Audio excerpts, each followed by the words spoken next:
तक पहले मुझे मुल्ली कहा गया, मुझे आतंकवादी कहा गया, मेरे बाप तक को गाली दी गई, मेरे भाई को कहा गया। जो लोग ये पूछते हैं कि मेवात वालों को माफ कर दिया था और उसे क्यों नहीं माफ किया, उन्हें मैं ये बताना चाहती हूँ कि ये पहली घटना नहीं है, ये पहली नहीं है घटना। और सीधी सीधी जो गंदी गालियां दी गई हैं वो सिर्फ मेरे नहीं लगी, मुझे नहीं फर्क पड़ता, न उस व्यक्ति से पड़ता न उसके। मेरी माए बहने, आप सभी को नमस्कार। आज बहुत ही भारी मन के साथ मैं आपके बीच में आई और एक घटना ऐसी घटी गांव में जिससे सब बहुत दुखी हैं, सब बहुत परेशान हैं। मंदिर का इस तरीके से मंदिर को खंडित करना, किसी भी आस्था की जगह को खंडित करना, ये कहीं भी बर्दाश्त के काबिल नहीं है और इसकी जितने कड़े शब्दों में वो हम निंदा करते हैं। और जो भी कोई इसका मुजरिम है, जो चले गए, ना उनका कोई हिमायती है, ना कभी किसी ने उनकी हिमायत में फोन किया। और भी कोई अगर आपको इसमें लगते हैं तो उनको भी कड़ी से कड़ी सजा मिलनी चाहिए। मेरी ये आप लोगों से बस इतनी विनती है कि यहाँ पर पूरा गांव है हमारा, हमारे पक्ष के लोग भी हैं, विपक्ष के लोग भी हैं। एक तरीका होता है आलोचना करने का, एक तरीका होता है विरोध करने का, और विरोध से किसी को आपत्ति नहीं है। लेकिन जो जिस तरीके की भाषा का उपयोग किया गया, जो चीजें कही गई धर्म के ऊपर, बिरादरी के ऊपर, महिलाओं के चरित्र के ऊपर, क्या हम पूरे देश में ये संदेश देंगे कि ऐसा हमारा समाज है, ऐसा हमारा इलाका है? ये मेरा आप लोगों से सवाल है। मैं जब चुनाव जीती थी तो मैं इतनी खुश थी, इसलिए नहीं कि मैं जीती, इसलिए कि मुझे सर्व समाज ने, सर्व धर्म ने, सर्व जाति के लोगों ने मुझे अपना वोट दिया था। मेरे लिए उससे बड़ी उपलब्धि जीत की नहीं थी। और हर जगह आप देखेंगे, अगर मैंने कई बार ये बात कही कि मेरे लिए सबसे बड़ी उपलब्धि यह है कि मुझे सबने वोट दिया, सबने अपना आशीर्वाद दिया, अपनी बेटी माना, अपनी बहन माना, और आप सभी मेरी हिम्मत हो। आज अगर इस तरीके की बातें हमारे क्षेत्र से उठेंगी तो मुझे बहुत तकलीफ हुई, शर्म आई मुझे कि मेरे अपने, जो मेरे मामा हैं, नाना हैं, भाई हैं, आज उनके बीच में ऐसी बात हो रही। और ये सिर्फ मुझे गाली नहीं है, मेरे इलाके की, मेरे समाज की, मेरे इस इलाके की जितनी भी बेटियां हैं, जो मुझे ये आके कहती थी कि दीदी हम भी आपकी तरह आगे बढ़ेंगे, हम भी आगे निकलेंगे, उन सब के कदम इससे डगमगाएंगे। और मुझे ये बात बर्दाश्त नहीं। मेरे पे तरह तरह के सवाल उठाए जा रहे हैं। मैंने कभी धर्म की राजनीति नहीं करी, कभी जात बिरादरी की भी नहीं राजनीति करी। मेरे लिए सब मेरे अपने हैं। जहां जिसे मेरी जिस वक्त समस्या होगी, जिस वक्त मेरी जरूरत होगी, मैं वहां पहुंचूंगी। मेरा परिवार बहुत सालों से, लंबे अरसे से राजनीति में है, आप लोगों के आशीर्वाद से।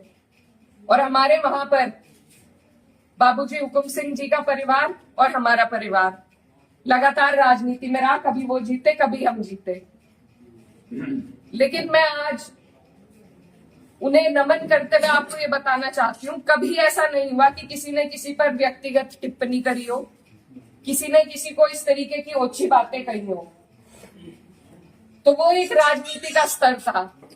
और आज जो राजनीति का स्तर हम लेके आ रहे हैं, मेरे काम हो सकता है लोगों को पसंद ना हो, बिल्कुल 5 साल बाद मुझे आपके बीच में आना है।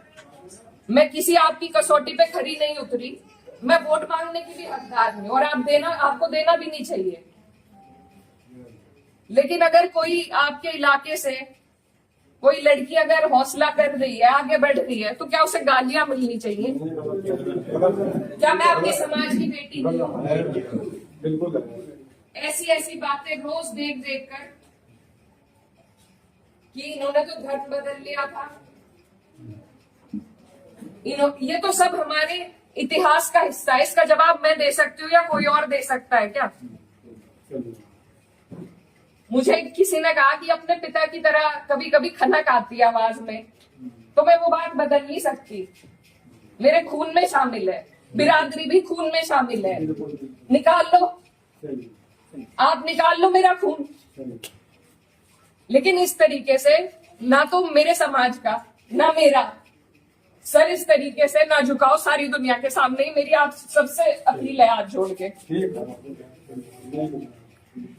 मैंने कभी नहीं कहा, कभी नहीं करी मैंने धर्म की राजनीति, ना मैं करूंगी।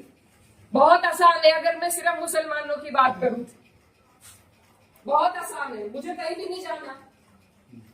हिंदू मुस्लिम सब करने बहुत आसान है, लेकिन मैं करना नहीं चाहती। आप सब मेरे अपने हो और मैं करूंगी भी नहीं। कोई कितना ही धकियाए, ये मेरी कसौटी है। और पूरे 4-5 साल जो भी मेरा टाइम बचा उस पर मैं खरी उतरूंगी। मैं कभी भी इन लोगों से दब के उस रास्ते पे नहीं चलूंगी जहां ये मुझे चलाना चाह रहे हैं। मेरे इलाके ने जो हम सबका सर ऊंचा करा, दिल्ली की मीडिया तक ने इस पर रिपोर्ट बनाई कि वहां से ऐसा उदाहरण पेश हुआ है कैराना से।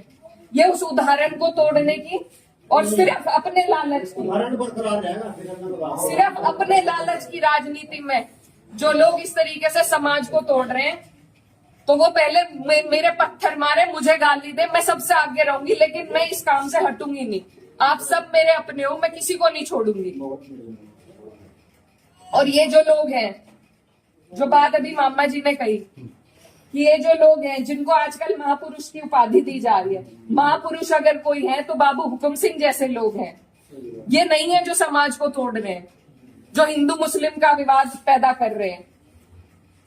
हमारा ये गांव, आसपास का जो इलाका है, सबसे पहले अपना पड़ोस होता है, बाकी चीजें बाद में होती है। और जब पड़ोस में ही इस तरह की नफरत भर दी जाएगी, बो दी जाएगी, तो बताइए हम कहाँ जाएंगे। आज मैं इस गांव में आई, मेरे पे ये भी इल्जाम लगाए गए कि 10 दिन से आई नहीं। पुलिस का हाल देखो यहाँ पर, रात से प्रशासन का मेरे पे फोन है, आप क्यों जा रही हो वहां? क्यों ना जाऊं मैं? मेरा इलाका नहीं है ये, कौन रोक देगा मुझे? लेकिन हम इसलिए नहीं आए क्योंकि खोसपुरा में 13वीं थी, उस वजह से उस सम्मान में हम राजनीति की बात करने आपके बीच में नहीं आए। लेकिन हर बात के विवाद बढ़ाना, इल्जाम लगाना, आज आपके बीच में आके धरातल के जो हालात है वो भी सामने आए। आप लोगों ने कई बातें बताई, कमेटी को लेकर बात बताई, वो सब भी जांच का विषय है। लेकिन फिलहाल जिस पे उंगली उठाई कि इस बच्चे ने ये करा, क्या वो बच्चा जेल नहीं गया? उसके गार्जियन भी गए। अगर मैंने हिमायत करी, आप मेरे 10 जुत्ते उठा के मारो। उसी दिन वो लोग जेल गए, उनके गार्जियन जेल गए। और अगर और भी कोई होता, कोई भी हो, मुस्लिम हो, मेरे परिवार का हो, मेरा सगा हो, कोई ऐसी हरकत करेगा तो उसे सजा मिलनी चाहिए और कड़ी से कड़ी सजा मिलनी चाहिए। ये प्रशासन आपके बीच में है, आप इनसे पूछ सकते हो। अगर मैंने हिमायत में किसी से भी फोन करा हो कि नहीं उन्हें छोड़ दो, वो मुसलमान है, लेकिन मुझे इतना अफसोस हुआ